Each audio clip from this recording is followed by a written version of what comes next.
Everyone, welcome back my channel BPSC teaching अड्डा। कैसे हैं आप सभी? आशा करती हूँ आप सब लोग बहुत ज़्यादा अच्छे होंगे और अपनी तैयारी कर रहे होंगे। देखिए, आज टीआरई 4 के लिए जनरल पेपर के लिए स्पेशली पीजीटी एनटीजीटी ऑल सब्जेक्ट के लिए आपके जनरल पेपर का सब्जेक्ट क्या होता है, वेटेज उसका क्या है और उसके मार्क्स क्या होते हैं, कितने नंबर के आते हैं और ये कितना ज़्यादा अहम भूमिका आपके एग्ज़ाम में निभाते हैं, ये सब सारी चीज़ें आज हम बात करने वाले हैं। क्योंकि देखिए, अपने सब्जेक्ट में तो मास्टर सभी होते हैं, पर कहीं ना कहीं आपका जनरल पेपर बहुत ज़्यादा मैटर करता है एग्ज़ाम में, और एग्ज़ाम में एक अच्छा स्थान पाने के लिए बहुत ज़्यादा ज़रूरी हमारे लिए होता है। ठीक है, तो ये सब बात को ध्यान में रखते हुए ये सब सारी चीज़ें आपको जानना ज़रूरी है कि सब्जेक्ट के साथ साथ ये बहुत ज़्यादा इम्पॉर्टेंट रोल निभाने वाली हैं। देखिए, प्रिपरेशन तो सभी करते हैं और सब्जेक्ट को हम कंटिन्यू पढ़ते हैं शुरू से लेकर, जो भी हमारा इंटरेस्ट होता है उसको हम बना के रखते हैं और लास्ट में शायद हम अपने पीजी में या ग्रेजुएशन में हम वही सब्जेक्ट लेते हैं, तो ऑब्वियसली वो हमारा अच्छा होता है। पर कहीं ना कहीं हमें जनरल पेपर पे बहुत ज़्यादा ध्यान देने की ज़रूरत है, क्योंकि वो ऐसा होता है कि मान लीजिए आप साइंस के स्टूडेंट हैं, तो कहीं ना कहीं वो चीज़ें पीछे छूट जाती हैं, तो वो हमें मेंटेन करके चलना है।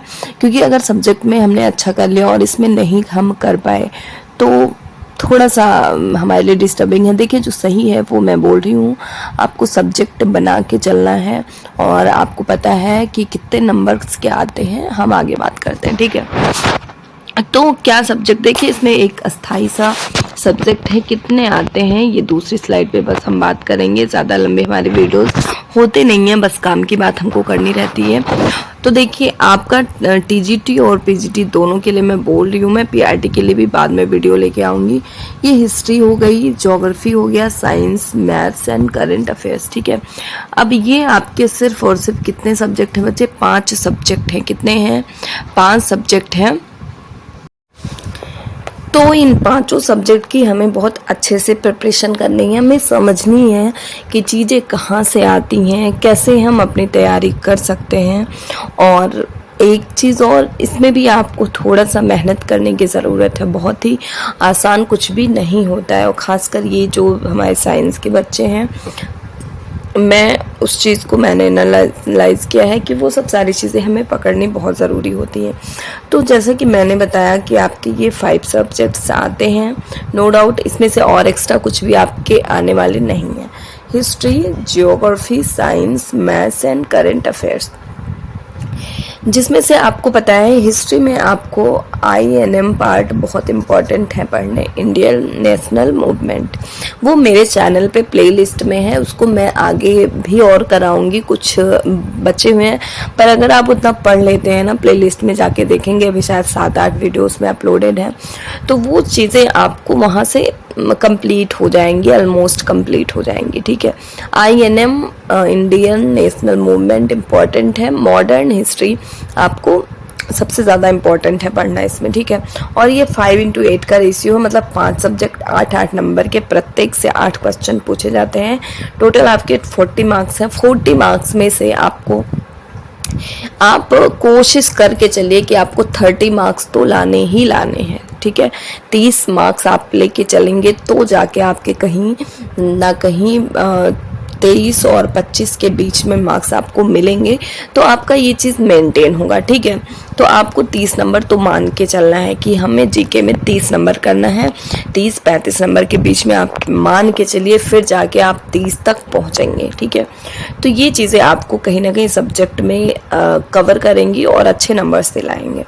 तो ये आपका हो गया। ज्योग्राफी में आपको इंडियन ज्योग्राफी खास करके पढ़नी है, मॉडर्न भी पढ़नी है, पर इंडियन में भी टॉपिक्स में बाद में डिस्कशन करूँगी। फिर जैसे फिर जलवायु, नदी, मिट्टी और आपका ये भौगोलिक जो होता है ये, और इंडियन ज्योग्राफी अच्छे से पढ़ना है। मिट्टी से क्वेश्चंस आते ही आते हैं, ये सब सारी चीज़ें आपको पढ़नी है। ठीक है, साइंस आपको करना है। साइंस में मैं फिर से बोलूँगी, 8 नंबर आपके जो साइंस आएंगे उसमें आपको आजकल एग्ज़ाम्स में ट्रेंड है कि बायो से क्वेश्चंस ज़्यादा आते हैं, तो जिसमें से आपको 8 में 4 नंबर बायो से मिल जाएंगे, जो कि आपके ईवीएस से ज़्यादा क्वेश्चन पूछे जाते हैं। ठीक है, तो वो चीज़ें आपको साइंस में कवर करनी है। बाकी आप फिजिक्स और केमिस्ट्री के एक एक दो क्वेश्चन आ सकते हैं। ठीक है, मैथ्स के मैंने टॉपिक्स डिस्कशन किए हैं, जैसे कि percentage, profit loss, SI, CI, और जो मेंशुरेशन का बेसिक क्वेश्चंस होते हैं वो आपको ये सब सारी चीज़ें पढ़नी है, बहुत ही बेसिक से मैथ में। ठीक है, करंट अफेयर आपको करना है। स्पीडी का बुक मैं एक बार और बोल रही हूँ, आप अपने अकॉर्डिंग स्पीडी और एक एडिटोरिया मैंने 2 सजेस्ट किया है, आप दोनों में से जो आपको ठीक लगे वो पढ़ सकते हैं। मेरा रूल ये था, मैं नेक्स्ट वीडियो में अपने, अगर आप लोग चाहते हैं तो मैं अपना, मेरा क्या रूटीन था, मेरा टाइम टेबल क्या था, पढ़ने में कैसे क्या पढ़ती थी, करंट अफेयर मैं रेगुलर पढ़ती थी या मैं एग्ज़ाम के पहले पढ़ती थी, ये सब सारी चीज़ें मैं डिस्कस करूँगी। बस आज ये समझ लीजिए आपके सब्जेक्ट वेटेज यही हैं जो मैं बात कर रही हूँ। आपका history, geography, science, math, current affairs, ये पीआरटी के लिए नहीं है, ये टीजीटी, पीजीटी सारे सब्जेक्ट के लिए है, और ये चीज़ें आपको बहुत ध्यान से रेगुलर बेसिस पे करनी है। प्लस आपको रेगुलर प्रैक्टिस सेट करना है। बच्चे देखिए, अगर आप पता है प्रैक्टिस सेट से भी बहुत सारी तैयारियां हो जाती हैं। अगर आपके पास कम टाइम है, कम समय है, तो प्रैक्टिस जो पेपर्स आते हैं उसके थ्रू आप बहुत अच्छे से तैयारी कर सकते हैं, सारे टॉपिक वहाँ से कवर कर सकते हैं। ल्यूसेंट की जो आती है ऑब्जेक्टिव बुक, वो आप हिस्ट्री, ज्योग्राफी और उसमें जो साइंस का पोर्शन आता है वो आप टॉपिक वाइज उसमें कर सकते हैं। आप अपने सिलेबस के अकॉर्डिंग पढ़िए और बहुत आसानी से चीज़ें कवर हो जाएंगी। तो इस तरह आप पढ़ेंगे और आप अपना देखेंगे अच्छा नंबर बनाएंगे जीएस जीके में, और इसके अलावा आपका कुछ भी आने वाला इसमें नहीं है। प्लस आप प्रीवियस ईयर पेपर्स उठाइए, आपको पता लगेगा कि चीज़ें कहाँ से पूछी जा रही हैं। तो इसके लिए आप लूसेंट और सार संग्रह 2 बुक अगर पढ़ लेते हैं तो वो सफिशियंट है। बाकी आप थोड़ा साइंस के लिए एनसीईआरटी में आपको सजेस्ट करूँगी, जो एनसीईआरटी आती है। देखिए एससीईआरटी, एनसीईआरटी क्या है ना कि एनसीईआरटी में आपका एससीईआरटी भी आ जाता है, तो वो सब सारी चीज़ें आप पढ़ सकते हैं और अपने जीएस पोर्शन को मजबूत कर सकते हैं, क्योंकि सिर्फ सब्जेक्ट पढ़ने से समस्या सॉल्व होने वाली नहीं है, आपको ये बना के चलना है। ठीक है, तो अगर कोई डाउट्स हो, कोई क्वेश्चन हो, कुछ आपको चाहिए तो प्लीज़ कमेंट बॉक्स में कमेंट करना। और वंस अगेन कि यहाँ आपको सिर्फ और सिर्फ जेन्युइन जानकारी मिलने वाली है, क्योंकि मेरा टीआरई 1 में पीआरटी के रूप में मैं काम कर रही हूँ और टीआरई 3 में मेरा पीजीटी से सिलेक्शन हो चुका है।